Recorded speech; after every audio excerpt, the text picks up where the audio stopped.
C'est un réseau de 4 malfrats dont 2 magasiniers de la Sofitex qui ont été mis aux arrêts pour des faits de soustraction frauduleuse d'engrais.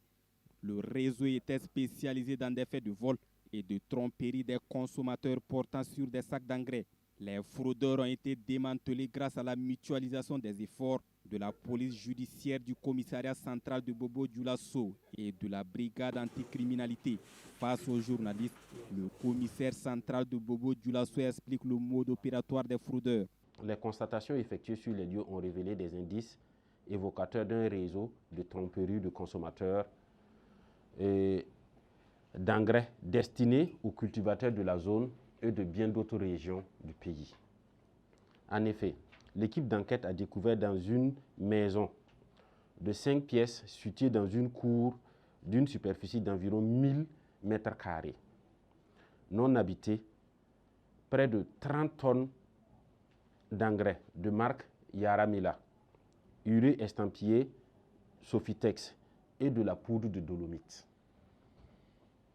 Il est à préciser que ces 2 tonnes d'engrais urée Sofitex découvertes étaient en cours d'être transphasées dans des sacs de NPK importés.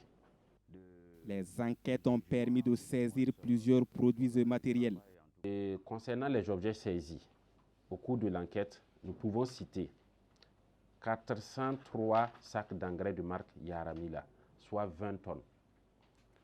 40 sacs d'engrais de marque urée estampillée Sofitex, soit 2 tonnes. 9 sacs d'engrais de marques diverses. 133 sacs de dolomite, soit 6 tonnes et demie.